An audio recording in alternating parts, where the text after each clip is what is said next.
Welcome to The Explanation from the BBC World Service. I'm Katie Razzle, and this is The Media Show. We're here to explain the trends behind the fast-changing media landscape. Victoria Beckham's show is the latest example of what's known in the trade as an authorised access documentary. To assess the PR strategy for brand Beckham, I was joined by Farzana Baduel, founder of public relations company Curzon PR.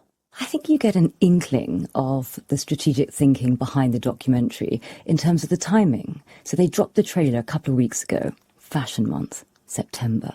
Happens to have a fashion brand. As we speak, there's a pop-up at Selfridges. And so there's definitely a commercial play.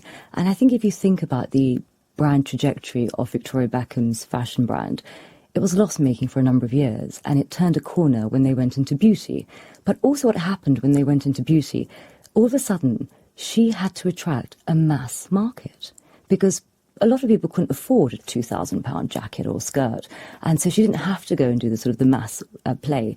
But now with everyone can buy a bit of Victoria Beckham with an eyeliner, for instance. And so actually having a documentary in Netflix with a mass appeal, a mass sort of exposure really helps from a commercial perspective. So definitely there's a commercial play. There's also a play in terms of legacy. So she's had a long career. And there's also a little bit of a danger to her brand where she could be perceived as the archetype sort of nightmare mother-in-law. There's rumblings in sort of the gossip media about that. So she wants to sort of set her story.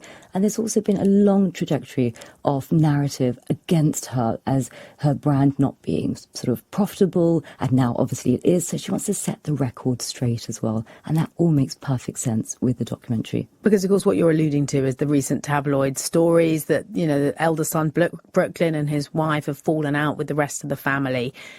Do you think that this is an attempt to take back control of that narrative? Because, I mean, I'd be surprised if there's a mention of it in this documentary. I don't know what you think. Would it be good for her brand to talk about this or bad? Well, it's about staged vulnerability. And I think that if you look at the trailer, and I really do suggest all listeners take a look at their trailer on YouTube. And what she's done, she's framed it with all of the sort of character assassination and attacks she's had over the years about Victoria doesn't smile and, you know, and so forth. And so she has really brought those sort of vulnerabilities front and centre to then have a laugh about it, to make her more accessible. So it's a very sort of staged vulnerability. It's not a puff piece like you had with Michelle Mone that had a negative backlash. This is going to put front and centre her frailties. Her PRs have no doubt scoured what the sort of repetitive narratives are that are negative for them to sort of confront, bring it in and then flip it on its head. And so that's a really smart way of approaching it. And I wondered about this growing phenomenon of these seemingly sort of authorised access documentaries, often produced by people with a vested interest or a close relationship to the subject, even sometimes being paid by them. But do we know anything about the level of editorial independence in series like these? I mean, I do remember David Beckham said he had no say in what was in his documentary, and the director said, you know, he only agreed to do it on the condition that he'd have the final cut.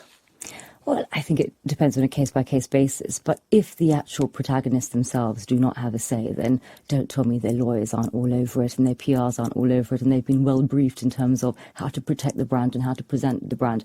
As a PR person, I mean, would I want panoramas sniffing around my clients? Would I want Channel 4? No way. It's like a cold shower for a PR. I think that would be a different kind of documentary, wouldn't it? But, you know, a Netflix documentary with control, my God, it's like a warm bath for a PR. It's a much safer terrain. It's reputation management. It isn't journalism.